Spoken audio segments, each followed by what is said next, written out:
Kalifornien. Ja, herzlich willkommen hier in meinem Fahrradkanal. Heute eine kleine Fahrradtour hier aus San Francisco. Ja, ich bin hier in Kensington. Ja, das ist bei San Francisco. Und ja, ich mache heute mit meiner Freundin eine kleine Fahrradtour zur Golden Gate Bridge, dann darüber. Das will ich euch hier zeigen. Und ja, ihr seht schon, es versinkt hier alles im Nebel. Hoffen wir auf besseres Wetter.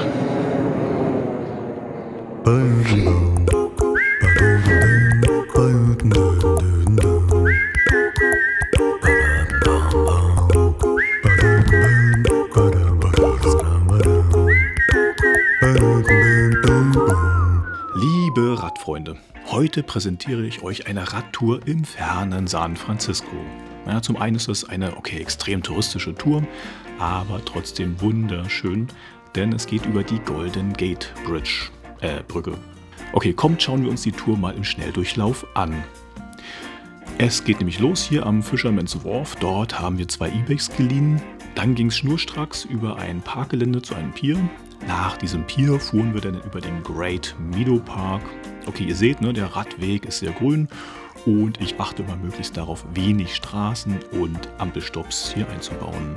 Weiter entlang geht es an der Küstenstraße bis zur Golden Gate Bridge, dann rüber, und dann dahinter ging es leider an einer Straße nach Sausalito, aber immerhin gab es einen Radweg und bergab.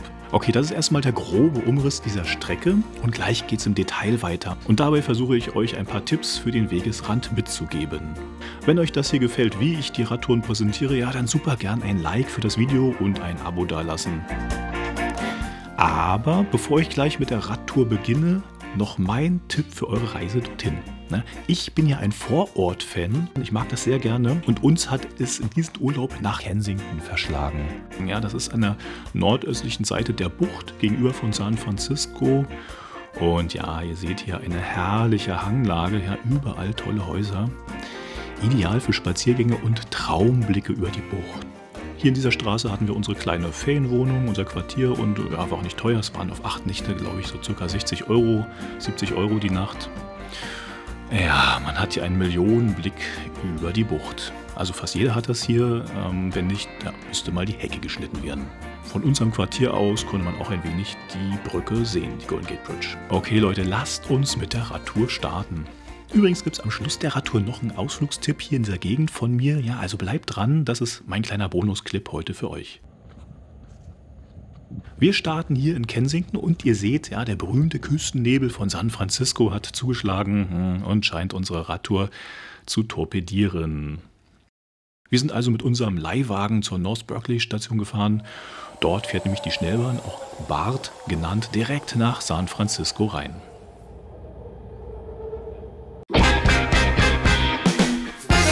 In San Francisco angekommen, sind wir dann in der Embarcadero Stazione ausgestiegen. Ja, im Financial District, ja, überall Hochhäuser, ja, die man aus den amerikanischen Filmen kennt. Ja, sogar die Zebrastreifen sind hier riesig und auch meine Schuhe wirken viel größer. Na gut, ich will mal nicht übertreiben, aber wenn man aus so einem Dorf kommt, also Berlin, dann ist das schon recht beeindruckend. So, wir müssen zum Fisherman's Wharf und idealerweise kann man hier in die Straßenbahn einsteigen, die sich hier recht oldtimerhaft präsentiert. Naja, die Touristen lieben das.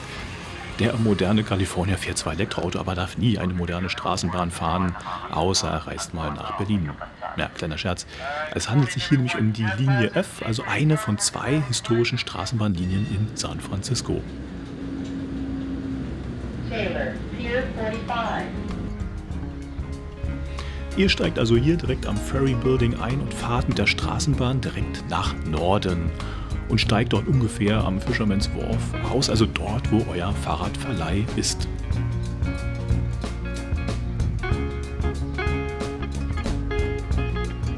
Unser Fahrradverleih, ja, war hier an der Ecke Taylor Street, North Point Street. Das war vom Preis gut und die Fahrräder waren recht ordentlich. Ja, kann man nicht meckern. Vielleicht war es auch so günstig, ja, weil der Radverleih nicht direkt vorne an der Promenade war. Ja. Habt das einfach im Blick. An der Promenade ist halt eben alles etwas teurer. So, wir laufen hier gerade zum Verleih.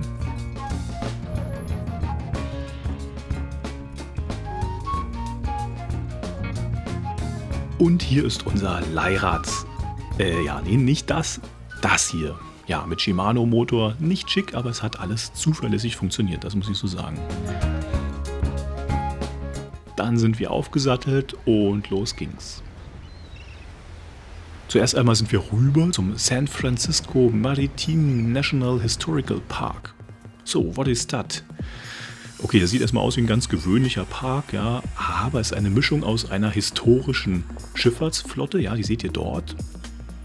Dann gibt es noch eine Touristeninformation, ein Schifffahrtsmuseum, ja, da hinten und auch noch eine wissenschaftliche Bibliothek. Ja. Das Ganze wurde in den 50er Jahren hier gegründet.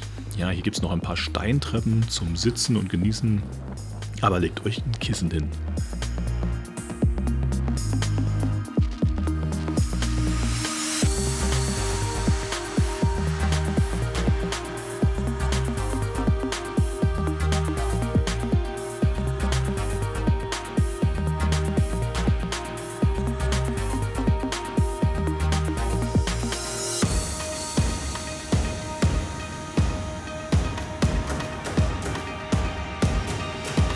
So, an dieser Stelle verlassen wir den Radweg und fahren ein kurzes Stück auf der Straße mit dem Fahrrad weiter.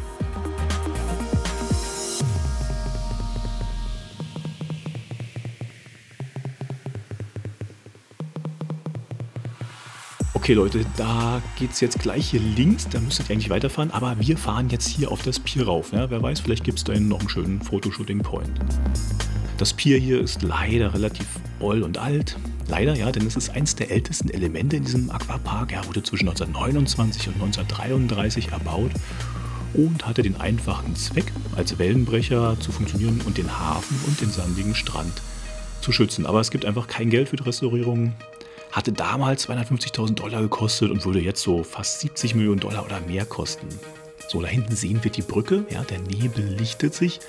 Würde jetzt Godzilla kommen, ja, dann könnten wir ihn sehen. So, weiter geht's hier auf diesem Pier.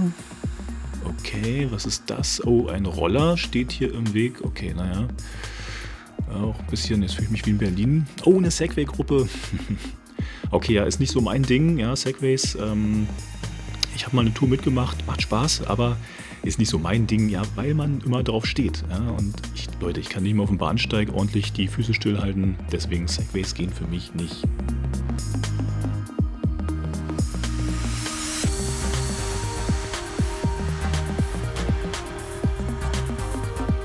Hier sind wir am Ende des Piers. Da hinten sieht man nochmal die schönen alten Museumsschiffe. Und ich würde sagen, wir fahren weiter.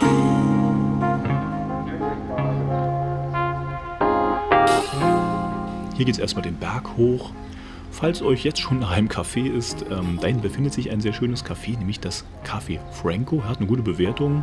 Blick auf die Bucht. Wer also jetzt schon pausenbedürftig ist, könnte sich hier eine Erholung leisten. Wir radeln jetzt weiter durch den Fort Miesen Park, ja, ein sehr schöner Platz zum Chillen. Und ich mache mal ganz kurz ein bisschen Musik.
Denkt bitte dran, wenn euch diese Radtour hier gefällt, dann bitte meinen YouTube-Kanal abonnieren.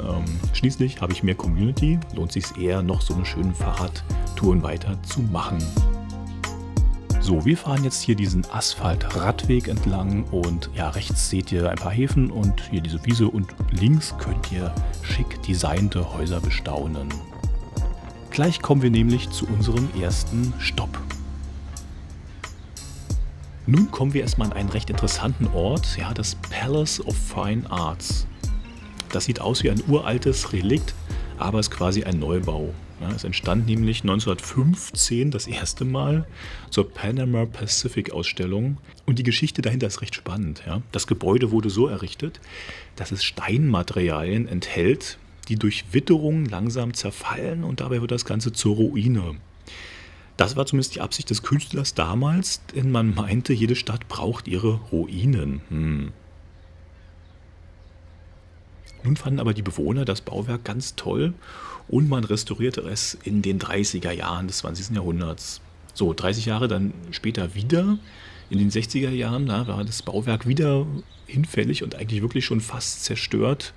Man hat wieder ganz viel Geld gesammelt und diesmal errichtete man es neu. Und auch das war nicht nachhaltig, keine Ahnung, ob es die Meeresluft ist. So dass man es 2009 wieder restaurierte. Mann. Diesen Ort könnt ihr in vielen Filmen bestaunen, ja, zum Beispiel auch in Hitchcocks Vertigo und dazu gleich aber noch mehr.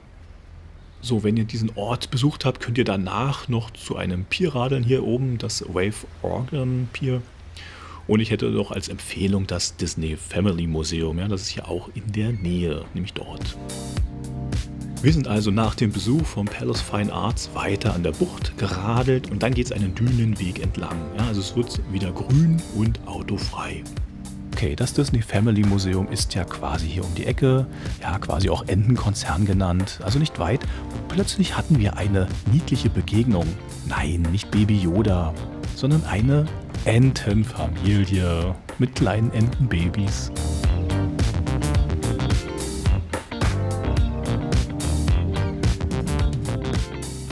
Habe ich eben Entenkonzern zum Disney Imperium gesagt?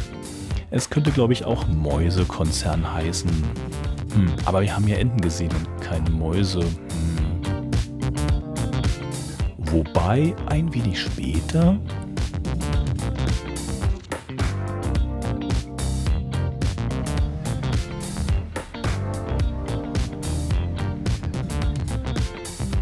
Die Strecke, die ich hier für euch fahre, habe ich auch unter dem Video verlinkt. Ja, habt ihr auch interessante Anmerkungen oder Tipps zu der Strecke, weil ihr diese kennt oder nach meinem Video diese sogar abgeradelt habt, dann könnt ihr eure Anregung gern in die Kommentare unten unter dem Video lassen. Super gern könnt ihr mich auch abonnieren und liken nicht vergessen, wenn es euch hier gefallen hat.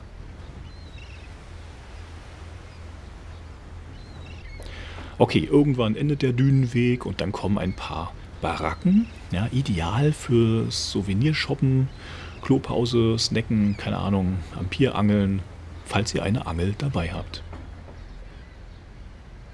Nach diesem Stopp geht es nämlich endlich auf die Brücke.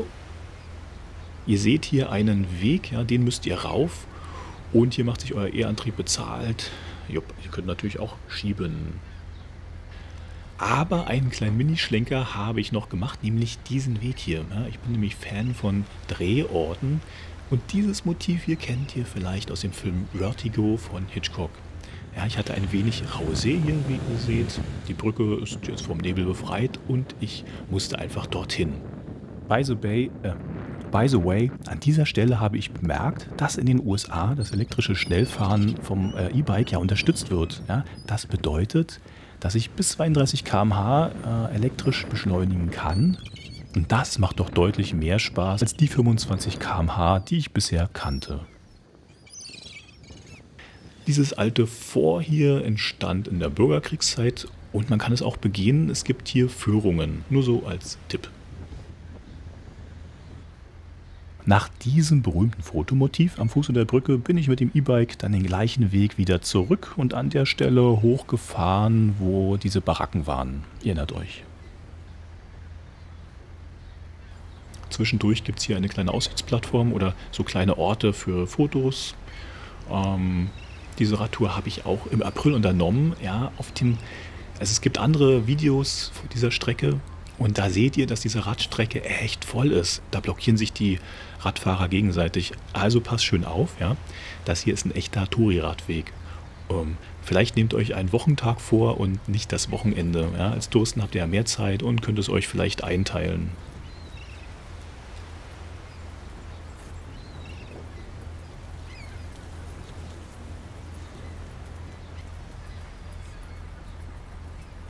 So, dann geht es hier diesen wunderbaren Radweg weiter. Sogar für beide Richtungen gibt es den. Und mit Zebrastreifen. Cool. Dann müsst ihr hier links abbiegen. Ja, es ist vormittags und die östliche Brückenseite hat auf. Und da müsst ihr hier hoch. Ja, letzter Schlenker. Schöner Blick auf die Brücke. Und ein Fußgänger. Ey, aus dem Weg. Sag mal. Ey, Mann, du Flitzpiepe. Wir sind doch hier nicht in Berlin. Bis eben war ich noch drauf und dran, aus Deutschland auszuwandern, weil es hier so schön ist. Aber jetzt habe ich keine Lust mehr. So. In Berlin rufen sie immer, das ist kein Radweg. So, hier kommen wir nun auf die Brücke rauf und Folgendes gibt es zu sagen. Ja, ihr seht erstmal hier die Brücke, ja, ist nämlich für Fußgänger und Radfahrer kostenlos. Das ist erstmal sehr gut, keine Maut. Und ansonsten ist es so, dass sich hier Fußgänger und Radfahrer den Weg teilen. Also bitte immer etwas vorsichtig sein vor den Touristen auf zwei Beinen. Für Fußgänger ist die Brücke jedenfalls von 5 Uhr bis 21 Uhr abends offen. Speedlimit 45. Oh, ist das jetzt für mich? Zum anderen ist es eben so, dass eine Seite immer gesperrt ist, weil ja immer ständig Ausbesserungsarbeiten stattfinden. Ja, das habe ich irgendwo gehört. Und auf jeden Fall müsst ihr bei der Rückreise dann die andere Seite nutzen, ja, weil es ja wahrscheinlich nachmittags ist. Und dann ist diese Seite hier geschlossen.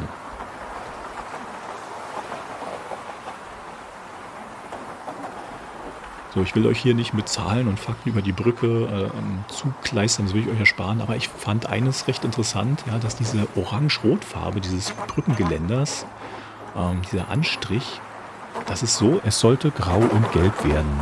Ja, aber den Einwohnern hat er damals dieser Rostanstrich, so war es, ja, ist ein Rostanstrich, das hatte denen so gefallen, dass man den Farbton einfach so belassen hatte.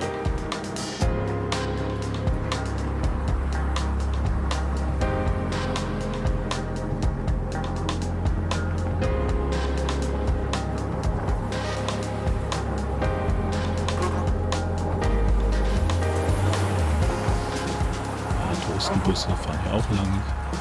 Dann gibt es hier immer wieder so eine Bumper.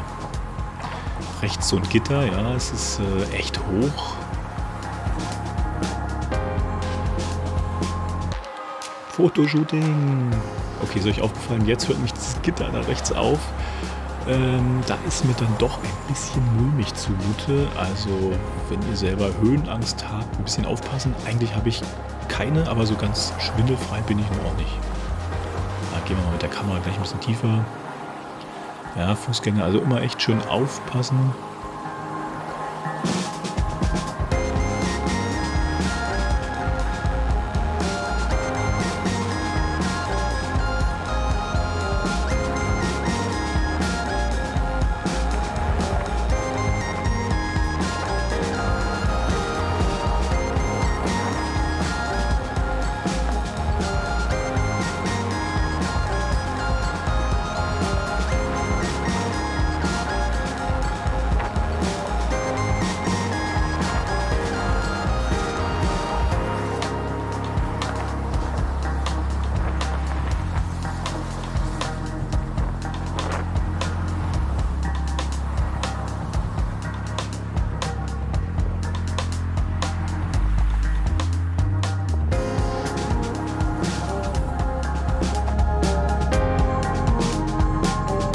So, nun sind wir über die Brücke rüber und es geht weiter an der Straße nach Sausalito. Ja, da ist ein Radweg neben der Fahrbahn und es geht abwärts.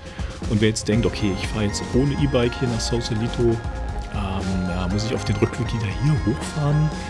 Muss er nicht, ja, denn es gibt nämlich eine Fähre von Sausalito nach San Francisco, ich glaube zum Fisherman's Wharf, das müsste eigentlich so sein. Ja, Sausalito, der Name ist spanischen Ursprungs und bedeutet so viel wie kleine Weide. Ja, wofür steht dieser Ort eigentlich?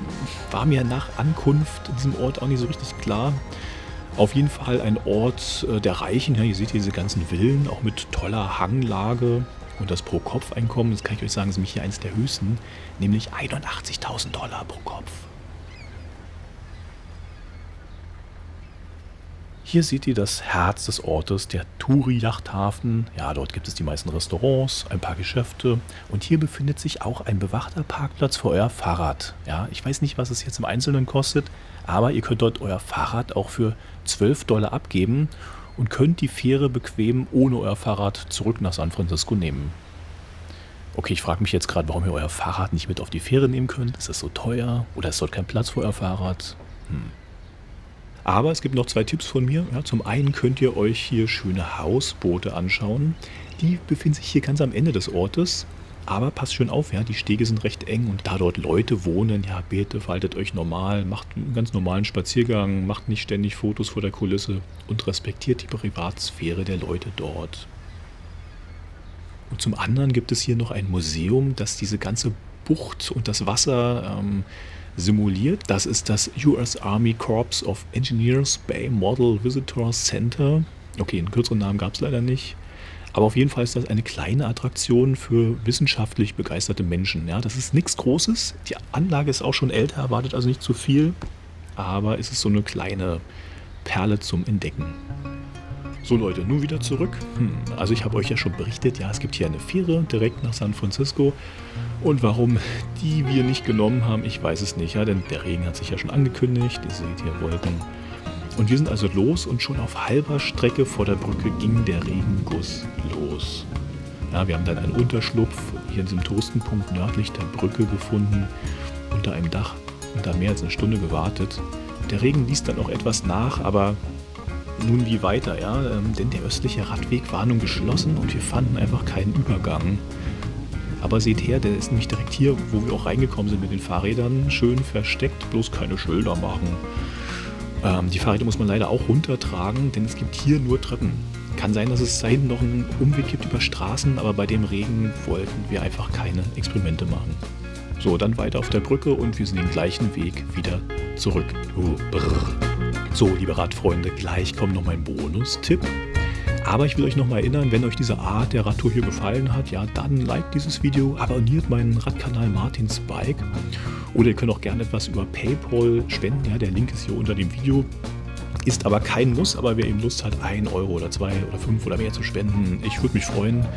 Denn noch kann ich hier keine Werbung schalten, dafür ist dieser Kanal noch zu klein. Okay Leute, um uns jetzt wieder aufzuwärmen, hier noch ein kleiner Bonustrack, eine kleine Touristenausflugsidee, eine Touridee von mir, ja, die so nicht im Reiseführer steht. Und zwar, es geht um den Grizzly Peak Boulevard. Ja, das ist nämlich, ich finde, eine großartige Panoramastraße in den Bergen östlich des Gebietes. Ja, von hier oben habt ihr immer eine großartige Sicht. Okay, vielleicht nicht bei Nebel, aber ich habe es erlebt, dass der Nebel sehr tief hing oder war es eine Wolkendecke? Und das sieht dann echt toll aus, gerade wenn ihr abends unterwegs seid und die Stadt schon so ein paar Lichter anhat, dann leuchten die, oder bei blauer Stunde abends, ja, dann leuchten die so ein bisschen durch diese Nebeldecke hindurch. Und ich finde, das ist ein einmaliges Erlebnis. Ein schöner Ort. Kann man mit dem Auto machen, vielleicht auch mit dem Fahrrad. Also für die Sportlichen können das auch mit dem Fahrrad machen. Ich habe das Auto genommen. Ist jedenfalls eine gute Idee, falls ihr also dort oben auch einen Park besucht, dann fahrt diese Straße entlang. So, liebe Radfreunde, wenn euch das hier gefallen hat, dann habe ich noch einen Tipp für euch. Ihr könnt auch gerne meinen Isar-Radweg anschauen, Teil 1 und Teil 2. Vielleicht gefällt euch das. Mit meinem Velobike Plus, ja, ein elektrisches Faltrad, eine spannende Sache. Und ich würde sagen, vielen Dank fürs Zuschauen und bis zum nächsten Video.